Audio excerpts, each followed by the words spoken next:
Women who hover over a public toilet seat to urinate because it's dirty usually end up leaving urine all over the seat and not cleaning it up, thus creating the problem they thought they were avoiding. What other amazing lapses in simple logic annoy you? You need to let people out of the train or bus before there is space for you to get in. Who would have thought? There are a ton of people in NYC that need to learn this. People in relationships where they're constantly fighting, don't trust each other, try to control each other's social lives, etc. Then complain about it and how miserable they are. I see a light turn red ahead and lift off the gas, coasting down to it. Butthole behind me mashes the horn, swerves around me, and blows by. 2 seconds later he has to slam his brakes and come to a screeching stop for the red light. Happens on a regular basis, and I just don't understand what possesses people to be in such a hurry to stop. One local pub has a light drinker special, where half pints are about 1/3 the price of a full pint, and their pitchers cost more than the same number of pints do. It's like reverse buying in bulk. Those of us who can do math go and drink quantities of half pints and laugh at the people buying pitchers. It turns out to be about $4 more expensive to get a pitcher than an equivalent amount of half pints. And, of course, the pitcher is just one type of beer. Able-bodied people who will circle around and around the parking lot to get a closer space, spending way more time than it would to park far away and walk in. My mom used to do this when I was a kid to the point that I'd be able to hop out, walk into the store, and start shopping while she was still out there circling. Drove me nuts. Likewise, my grandparents were of the school that would drive 30 miles plus out of the way to save a few cents a gallon on gas and hated it when I pointed out they burned so much gas that they were effectively burning away whatever they saved. Because goddammit it is cheaper by 3 whole cents a gallon. I actually do this weird thing where I intentionally park far away, even if there are closer spots, just to condition myself to be more patient. My mother cleans the house before she has her cleaning people come over to clean it because she doesn't want them to see that it's dirty. On a 2-lane road with a temporary passing zone, if the person in front of you has been going 10 miles per hour under the speed limit, they will inevitably speed up to stop you from passing them 90% of the time. Drives me insane. People who attempt to merge with traffic traveling 55-70 miles per hour on a highway while going 35-45 miles per hour on the ramp. If you try to merge with traffic going 20 plus mph faster than you, you're going to have a bad time. Even worse is being stuck behind someone trying to do this, which forces me to have to drive slow and attempt to merge and get away from them. My dad told me something when he was teaching me to drive. He said the on-ramp was like a plane taking off. You use it to gain enough speed to fly, merge. It's stuck with me ever since. Every time I end up behind a person driving slowly in the fast lane, I'll switch to the slower lane, if I can, and try to pass them. Inevitably, they will speed up in what I can only assume is an attempt to prevent my passing them. If I end up being unable to pass, and am forced to get behind them again, they resume their previous slow speed. I just don't get it. I see this all the time and have dubbed it speed envy. People who think using their turn signal will make others want to box them in and force them off the road to their untimely deaths. What they don't realize is that after they merge without their turn signal, the thing keeping me from wishing actual malice towards them is gone. In Seattle, the interstate turns into a 1-lane clusterfuck going northbound through downtown. I don't think the people that planned this city expected it to grow beyond 50,000 people. People on roads are just generally stupid. I live in the Pittsburgh area and most of our traffic congestion is due to the fact that people throw on their brakes before entering the tunnels, for no reason. You finally get through and it's often totally clear. It's not like the lanes shrink people. Anecdotally, I have always sat on a toilet seat in public restrooms, unless there is an unbelievable mess on it and there is no other option, and I have yet to get any form of crotch rot. Your skin does serve a valuable purpose. I was in the right lane on a 2-lane highway yesterday, and there was a guy driving about 10 feet or so behind me. I turned on my turn signal to switch lanes, and upon seeing that, the guy decides to speed up and go around me as fast as he can. If I hadn't turned back at the last second, I would have run him off the road. Or worse, he could have just waited 5 seconds and then sped up without having to leave the lane. But that would involve not being a dickhead. My store does not have an item in stock that you want, because everyone else has got there first and bought them all. So you scream at me, what the heck am I going to do? Pull more of the stock out of my ass? But everyone knows the back is a magical place that holds extras of everything. I feel your pain. Retail sucks. At least 50% of the people that sit next to me at a stoplight will do at least one false start or creep up, and yet when it's actually time to go, they are the slowest M off the line ever. I just don't understand the logic here, and I see this happen constantly, every single day. Can someone explain this concept to me? I can understand it if someone creeps up because they weren't competent enough to stop within 20 feet of the car ahead of them, a different sort of WTF. But the ones where they obviously do it to gain some sort of retard level strategic advantage boggles my mind.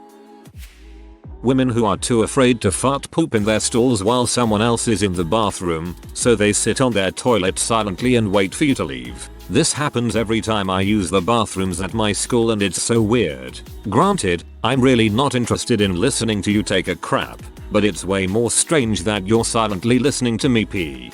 Then you have the awkward standoff where neither of you wants to crap and you both know it.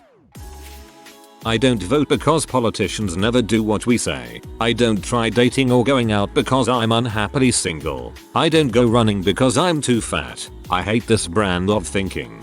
I eat because I'm sad, and I'm sad because I eat. It's a vicious cycle. When I was a kid and would go to the bathroom, I hated lifting the seat so much. I would just pee and splash on it without worrying about it. Then I would take toilet paper and wipe down the seat before lifting it up a little bit with my foot and letting it slam back down, and then I would flush it. The idea was that to my brothers and sisters it would sound like I had the lid up the whole time. Then I would wash my hands and leave. I did this every time I took a pee for a good 8 years. I have no idea what was wrong with me. The same people who insist that their habit of not picking up after themselves creates jobs for someone else are often the ones who pee and moan about the cost of that job being passed on to them. Best examples are movie theater prices. Your $8 popcorn is that expensive to pay for some kid to sweep it up off the floor in 2 hours. All I know is the majesty and classy status of women evaporated when I had to start cleaning women's bathrooms. Women's bathrooms are so much worse than men's bathrooms.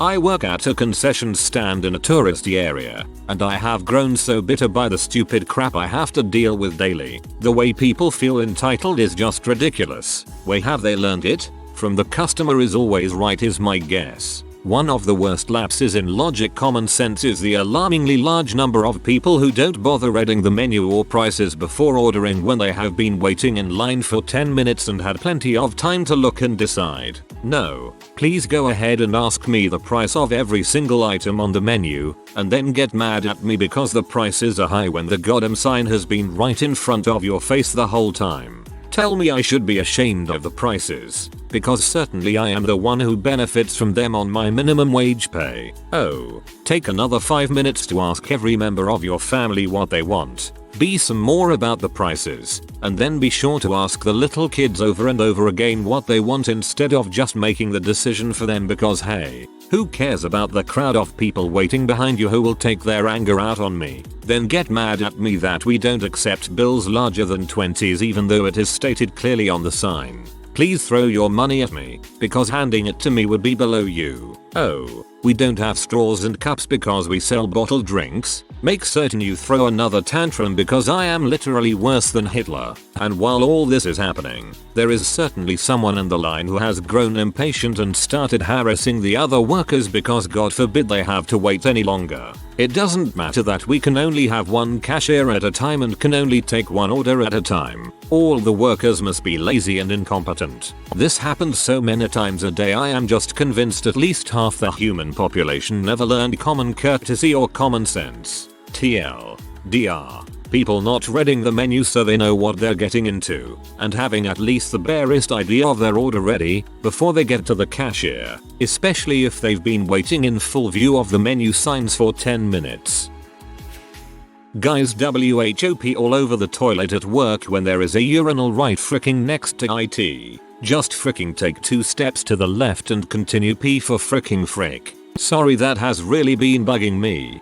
That lowercase p has been cracking me up for a while now. I'm just picturing you yelling the entire sentence, but suddenly whispering when you get to P. When people complain about being out of shape, it's more of a humble brag. I hate these stairs. I'm so out of shape. Here's a common conversation. Ugh, I'm so out of shape. You should take up jogging, or bike riding, or yoga. I could never do those things. I'm so out of shape. I do those things, and I used to be in worse shape than you. Yeah, but it's easy for you. Look how good of shape you're in. Of course you're into jogging. I could never do it. Urge to kill. Rising. Of course, what people want is a pity party, not advice. When people do the "oh, I'm out of shape" thing while climbing stairs, what they really mean is I'm out of shape, but it doesn't bother me enough to get me to do what's necessary to fix it. However, this particular activity has forced me to think about how out of shape I am, which I don't enjoy doing. 1. Washing dishes, not just rinsing, but washing, and then putting them in the dishwasher. 2. Rubbing a dog's nose in his own excrement hours after the fact, and expecting him to know exactly why you're doing that. 3. Not allowing your significant other to hang out with certain people for fear that they will cheat. If they're going to cheat, they are going to cheat. Being a controlling douche canoe isn't going to fix a dang thing about your relationship. 4. Yelling in order to resolve personal disagreements. 5. This one's personal, but I live with a guy who has a trash can right next to his bed. Every month, the entire area around his bed is covered in empty wrappers and napkins and bottles, which he be incessantly about being told to clean up. There are ants and roaches everywhere because of it. The trash can remains empty month after month. What the frick? Serious question here. I am a guy. If I sit down on the public toilet to chuck a dump and the tip of my dong touches the seat spot under the seat toilet bowl, you know the place, can I get a urinary tract infection from that? No, but your dong will have touched every other dong by the transitive property. This just makes me think of drug prohibition. Drugs cause crime and public health issues, so let's outlaw them all, creating a lucrative black market. Crime, and unregulated quality potency, public health issues. It was easier to get acid, weed, coke, H, and PCP in high school than it was to get beer. I don't understand why people think legalization and regulation would make things worse. I hate it when somebody leaves me a voicemail that essentially just says "call me, B, what did you think I was going to do when I saw a missed call from you? Send a carrier pigeon?"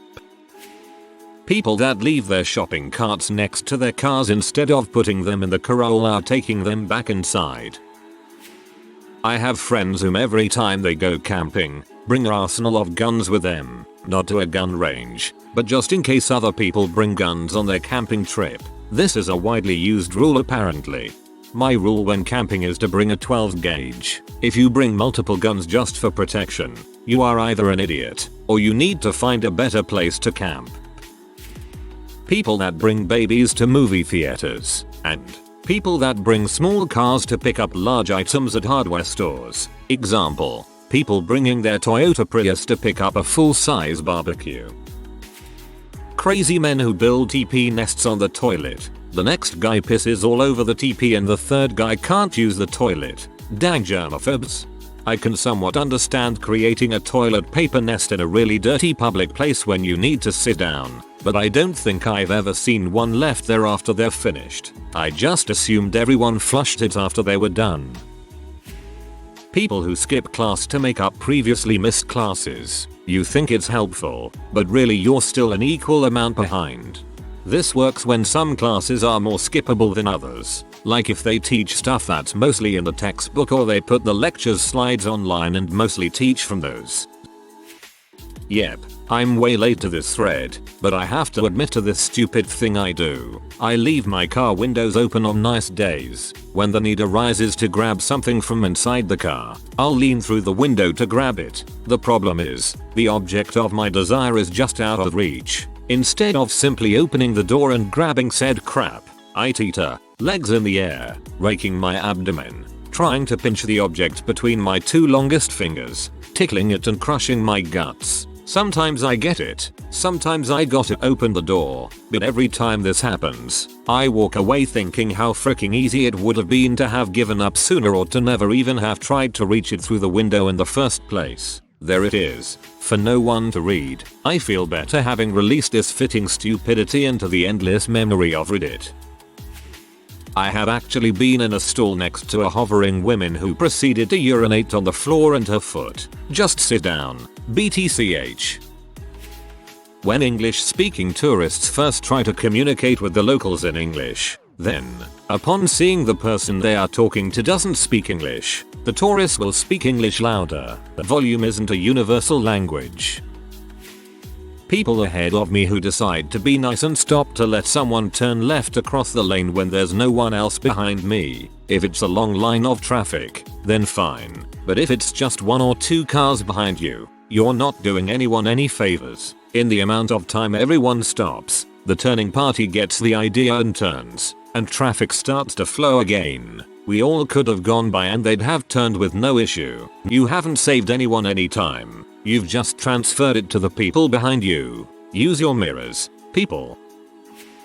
Germaphobic people that use their dirty foot shoe to open doors, flush toilets, etc., thereby spreading the crap on the feet directly onto the surfaces that other people touch, thereby increasing the likelihood that everyone gets sick. Buttholes. Basically the same thing. People put WAAAY too much toilet paper in the toilet, making it clogged up. I think it's maybe cause they took a massive dump and they're trying to hide it, but how does that logic make sense? It's clogged, don't clog it more. I hate people that cannot fathom the speed limit in residential neighborhoods. In most cases it is 30. They think because there are no signs posted, it's go as fast as you want. When Iron Man traveled through time to warn people of an impending disaster, then got frustrated at their disbelief to the point where he went nuts and thus became that disaster. That isn't a lapse in logic. The women that pee on the seat don't have to sit in it. Ergo, pee avoided, regardless of the next woman's circumstance. I work at a fast food restaurant and I notice all the time how people in drive-thru want the cars in front of them to hurry along so they can get their food quickly, yet when they pull up to the window, they end up doing things that make their time at the window longer. Thus, they lack the consideration that they expect everyone in front of them to have.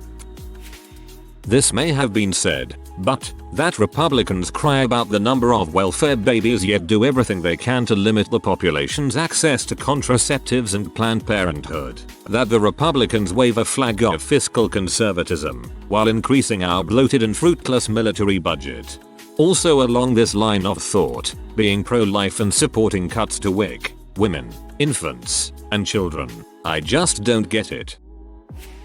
When I lived in Atlanta, all of my rich, suburb friends would talk about how bad the MATA, public transportation i.e. buses and subway, was in terms of cleanliness, safety, etc. Specifically they would talk about how the black people trash the stations and the trained buses. When I started taking the subway and bus as an alternative to driving, I found that this wasn't at all true. In fact, the only time the buses and train stations would get trashed, become unsafe was when there was 1. A baseball game, 2. A concert, or 3. Some other kind of event where people from outside of downtown Atlanta would come down and destroy the place. And most of these people are white. P.S. Is this the first post that's actually a real lapse in logic rather than just a B session?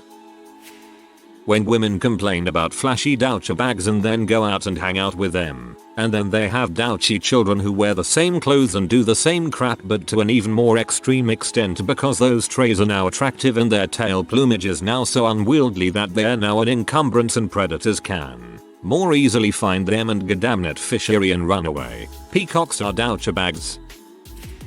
It's not a lapse in logic because they will not have to deal with it. It's a lapse in basic human kindness empathy. Personally, I think these women are sociopaths. If you are a guy about to get engaged, I suggest you find a way to check that your future wife doesn't do this. Exclusion criteria right there. It's actually a design flaw. Squatting toilets would likely eliminate this issue. Plus, you wouldn't need those wasteful seat covers. People who throw or don't mind when other people throw cigarette butts on the street, but B when other types of trash are thrown on the street. It's the same thing. If you are new to the channel, you can subscribe. I publish new videos every day. Until then, check another video.